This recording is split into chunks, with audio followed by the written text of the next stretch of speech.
Hello, my good friend. Today I am going to do something a little bit different. I thought it would be pretty interesting to talk about the ending of a recent TV show called The OA. Now, if you're not familiar with it, or if you gave it a go and didn't like it, I wouldn't quite blame you. The first episode had me pretty bored, then disgusted, then bored again, and then infuriated. But I stuck with it.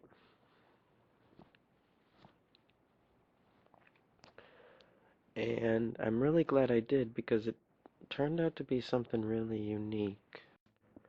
It turned out to be something pretty special too. And I would recommend that if you want to give it a go,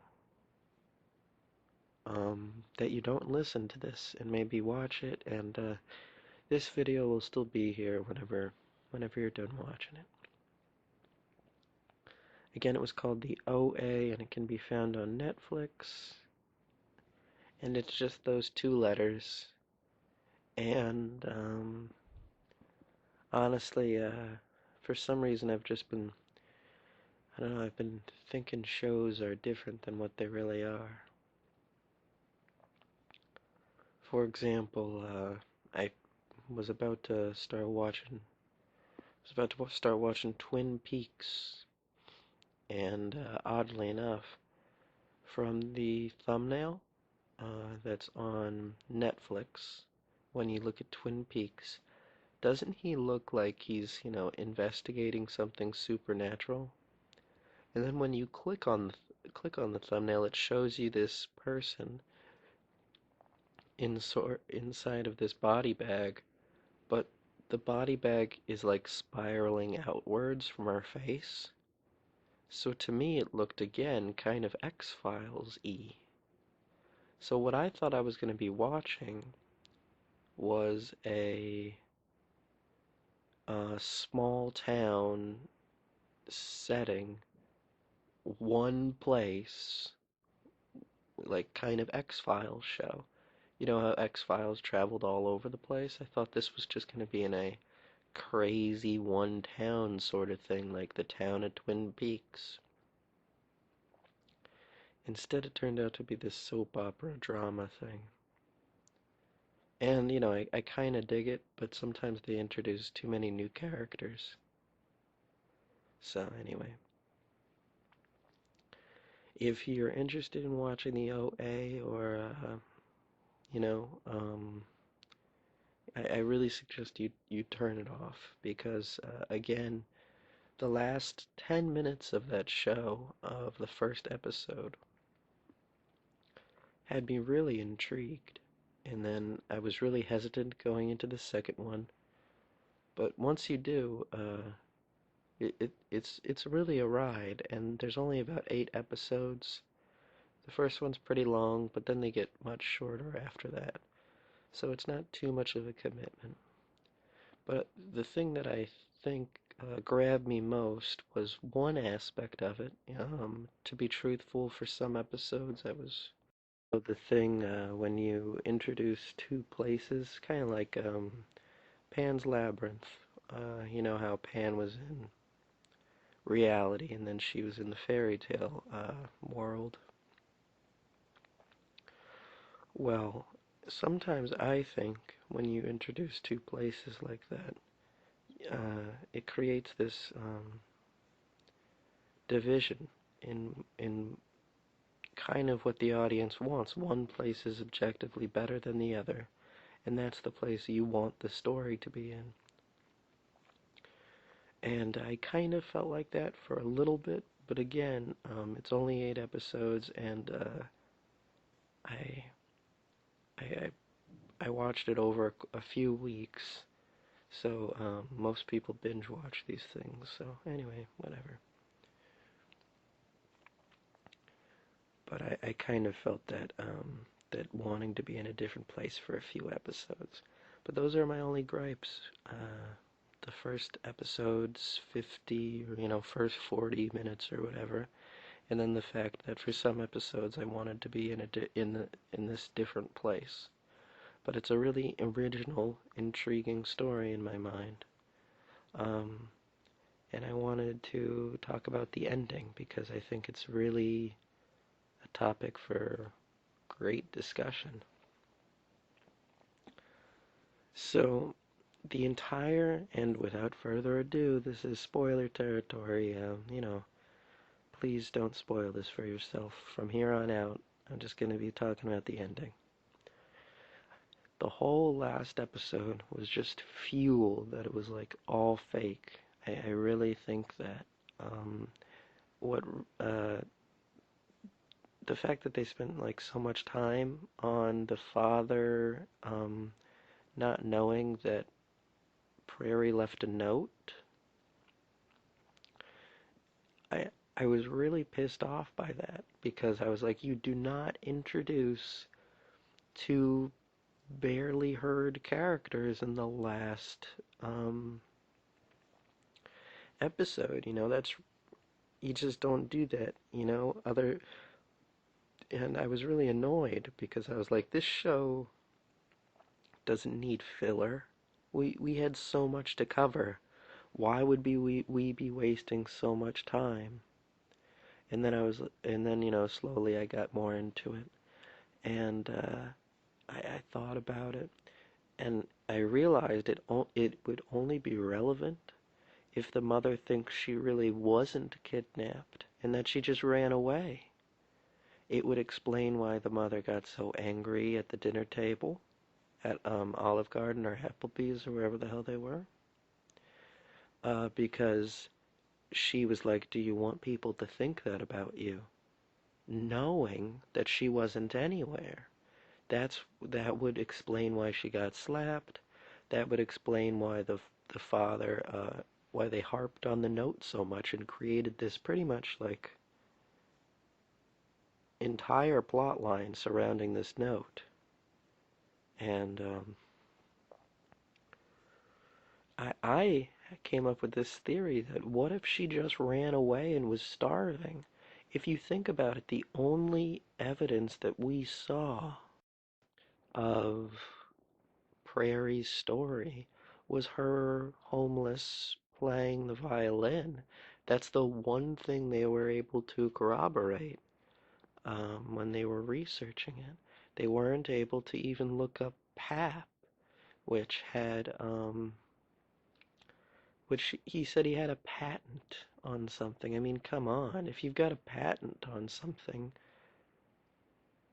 it should narrow down the list of people. She knew his name. Everybody in the cells or whatever even saw his letters and stuff. They weren't able to find one of the hostages, and they weren't able to find like evidence of one of the hostages, and they weren't able to find anything about Hap. I really think it was supposed to indicate she made it all up, and all of that time she was just lost and crazy. And then you're wondering like, hey, wait, she was blind and then she wasn't. What if it was psychological? And when she recovered from it, it would reinforce all her craziness that she'd been coming up with. And why would the FBI never question her again? I mean, the FBI is not just going to blatantly go, "Hey, you know, she went through a lot. Let's just leave her alone for the rest of her life." The show is over like a course of months. There is no way that the FBI would just be like, "Oh, she needs more time," if they think other people are in danger. And she did know it was near a mine. She knew stuff that would narrow it down. What's interesting was the cop. He and not to mention how Prairie gets let go that one day. Oh, he just decides to let me go? That's not, that made no sense. That sounded like a big old fat lie. And the fact that the cop knew Hap was a doctor, but he didn't like I think this just would be more stuff that narrows down where Hap really was. Hap knew he was a brilliant doctor. How many quarries are next to gigantic it's the FBI here. And then again, this is all pretty much based on the entire episode, the entire last episode, because it felt to me like it was just fuel for for this just being completely fake, and telling us and telling the high schoolers and them why it was okay that this story was fake was just because Prairie was going through a lot, and to her it was real. It didn't matter, it was trying to say. Again, kind of similar to Pan's Labyrinth. She needed this. Plus, why would Prairie be okay with giving up at the end? She stopped and was taking classes? That's not like her at all, unless she realized she was crazy. Then it would make sense. Unless she realized that it didn't happen, and that's why they were just planting stuff in a garden and they had a better relationship. The real story here was that all these sad people had nothing to believe in. They wanted to believe in it. They wanted to believe in anything so bad that that's that's pretty much the entire reason. It This last episode incites so much thought, uh, and I really think everything could be explained psychologically. Prairie went blind because she saw a bunch of kids on that bus disappear. And then from that, she went blind because she didn't want to see anymore. That's just psychological. Oh man. Plus, I do have a counter theory coming up soon, but I guess I can just go straight into the counter theory. But I really, yeah, I'll just go straight into the counter theory. Now, I haven't looked this up online or anything because I think that kind of would take out the fun of it. Sometimes when you look stuff up online, it's like every single person in the world has already come up with their reason that's already correct. And sometimes I find it more fun to talk to people that, I know about discussions, or just people that, you have more of a connection with than just reading people's online stuff. But that's fine if that's what you do. I just decided not to do it. So I told someone about this theory, and they, being the person that they are, they of course disagreed with me. But they said, because this all happened primarily over text when I was talking to them, they go, okay, some of your theory is sound, but some of it isn't. She happened to be standing in the exact perfect spot at the exact second at the school, and also, what was that FBI guy doing there? Maybe he put the unread looking books there. So that was a really interesting part, She brings up the victim specialist and the building they met in all the time. It had no people. Signs were always missing, and she even pointed to evidence at one time that you could see where a sign was, but there was always moving boxes around. And that's primarily what she bases her entire theory off of. The victim specialist not really being a victim specialist and working with Hap. And then she also points to the fact that it was too coincidence at the end. But well, let me just bring you through the conversation. I really liked her FBI guy theory because my theory didn't involve him at all. Because I really just bought that he was a victim specialist. I think what happened was the FBI immediately figured out this blind girl has just been walking around lost for the last, several years. She's just kind of gone crazy. There's no other people. But we don't know that because we were only seeing it from Prairie's perspective. So everything seemed like it had more impact and, a reason. And that's why we didn't focus so much on her family. Because her family knew she did this kind of crap. And they knew she wasn't really to be trusted or anything. Trusted's not the word, but they knew she spins long stories. Why else would she have gone into a creative writing class at the end? Very interesting. But I agreed with the person I was talking to because I think a huge flaw in my theory is that the FBI guy doesn't really have a point. Why the hell would he be there? I assumed he was looking for Prairie or bringing her belongings, but we don't know. It's incredibly suspicious, um, and I thought it was just symbolic at the time. Being, bare, large, and empty, always barren. I thought it was just supposed to be how fake the therapy was or how hollow it was. But, she brings up a really good point. Why the hell was he there? We don't know. Then back to my friend, back to OA. I think there's more going on with Hap and the FBI guy. And when she told her parents she said cages and said she fell in love with the guy next to her, I think she was still taken. There's a lot to think about. And again, how did she know to go to the school right then? How did they think to do that movement stuff right then?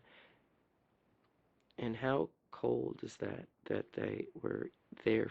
How cool is that they were there for each other, even the teacher? So of course I have things to kind of refute her thing. She goes, how did she know to go to the school right then? The FBI guy, he uh, he even says, our minds are just subconscious. Our dreams are subconscious, trying to put together everything, and we notice everything, blah blah blah. Right? Um, so I think Prairie, since we didn't see her for at least a month, I mean, they were able to go through a court hearing and everything at the end with the other teacher. We don't know what Prairie was doing that whole time. We know she was very crafty, always trying to sneak onto the computer. Now she has full access to a computer.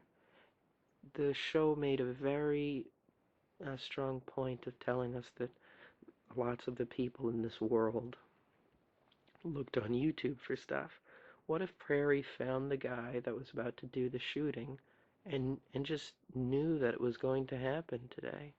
And again, we're seeing it from Prairie's point of view where it's all reason, but we really aren't seeing the facts that Prairie's been looking this up and been waiting for him to do this and waiting to go there to go get shot. And then the high school kids doing the movement there at the same time. I think it goes right back to what I said earlier. These are sad people looking for a reason. That's it. There's nothing special. There's nothing unique. They were waiting for this to happen. And anything that happened would have been symbolic, or, they would have looked for each other. She was trying to say, how did they know where they all were in a crowded lunchroom? Again, the FBI agent's point was, even though you're not realizing you're picking all this stuff up, you know exactly what's going on. And your brain has processed all of it. So, plus, let us not forget, they weren't the ones who took down the shooter guy. And they were opening up and doing supernatural things in those cages. They were like practically reversing, I don't know, I'm trying to avoid spoilers. They were reversing when people died. They were like literally doing supernatural things. But now that we're in the real world, none of it's happening. None of this supernatural, he drops the gun in a poly. No, somebody just tackled him. Because, they created a distraction. That was it. Then the person that I was talking to says, I don't think she gave up. I think she felt defeated and helpless. Remember, the FBI said, just let it happen, when she was discussing the newest dream she couldn't figure out. So she assumes that Prairie was just letting things happen. But, and up until this time, Prairie has been restless in an overactive, um, I don't know, but she's been so eager in her pursuits that I highly doubt that it seems too placated for me. In my response, I really loved this FBI theory, though. But honestly, what if the FBI saw through her story right away, and they just stuck her with some run-of-the-mill shrink? He even said, "Hey, how about we just walk around outside?" I'm sure we could look up FBI protocol and see that sort of stuff, but I bet that would be a huge clue if I knew that. Um, but I just thought it was very odd that the FBI never pursued her. And it's kind of funny because as we were watching it, it's almost like, oh no, the FBI is just being nice to her. They know she needs time. That doesn't really sound like police. If they knew somebody was in danger, they wouldn't just be like, let's give her space for the rest of her life. She, Prairie even admits that she self-mutilated herself. So what the hell? Why would they go to her then? It makes no sense. And I was pretty adamant that I'd be pretty pissed right now if there's a second season, because this wondering, this insightful commentary at the end, it's really great, and it's what I've taken most away from the show. I just think it was a big coincidence. These are kind of like that scenario, spoilers for Firewatch, 5, 4, 3, 2, 1. That these are, again, just like Firewatch, sad people who have nothing else going on in their lives, who want something to be supernatural, who want something to be some big mystery, and there's really nothing.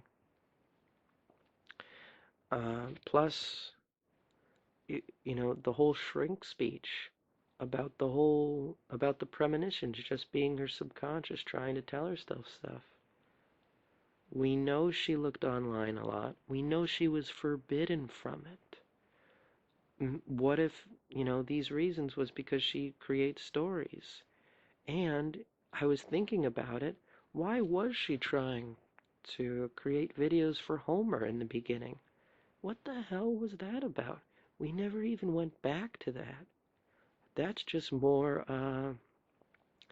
evidence in the crazy pile. Because she's like filming her eye and stuff, and thinking that they'd be able to find each other over YouTube. I mean, that's crazy. But it never brings that up again. And sure, again, you could be like, hey, like it brought all these people together, but you could almost say Prairie preyed on these people because she knew they were just as sad and depressed and looking for something just as much as she was. Eh, oh man, I really like this ending. But apparently there's a second season, which I'm not really jazzed about because just like Walking Dead, I I loved the first season. The first season was action packed and like bam. And then the second and third, or just the second, I suppose. I get so confused because of their long ass breaks. But I really liked the fight between the two friends. I thought that was really unique and genius. And then I hated the governor plotline, and they did that for like 3 more seasons. It's like they took the excuse that down south, people move a lot slower. Since people move slower, we can make our plots go on forever. It's like, oh my God, they're not stupid, and they don't make their stories take forever, but whatever. And then all of a sudden, it became more of a popular belief. But that's neither here nor there.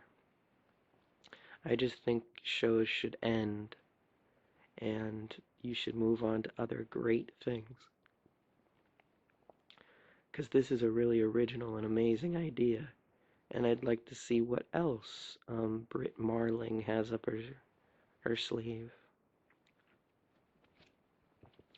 And of course, the high school kids, why were they all there? She tries to tell me. And again, it was lunchtime. That's why they were all there in one place.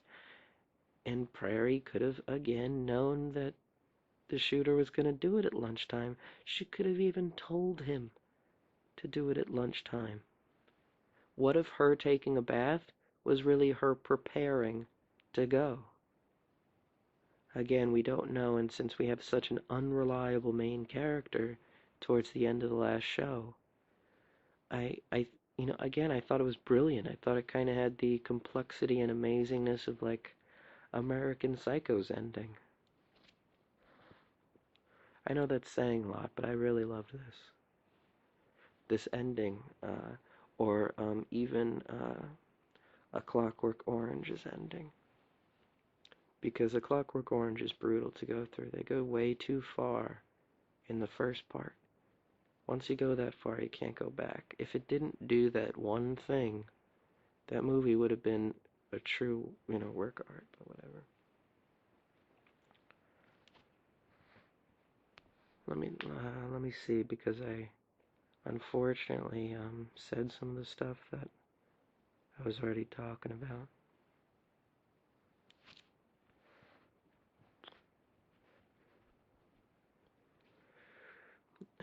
Yeah, maybe the parents not understanding or not believing her wasn't some kind of thing of, oh, classic parents not believing their kid. Maybe it's because they knew better, and they knew she was liable for, they knew she was always doing this sort of stuff. But I really couldn't believe that the second season is coming out. They better not screw this up. It's okay to end on a high note or just let things be, But whatever. I mean, movies can't even do that now. Anyway, another theory that I heard that I think is awesome is the fact that somebody else said everything on that level, the FBI guy, the fact that it was so, I'm going to say malnourished, that entire level of the story, it's just bare. And maybe there are no details because it's treated like a dream.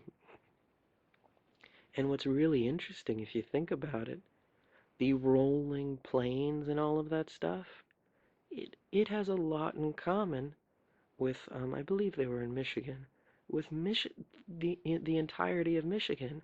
So his theory led me to think about,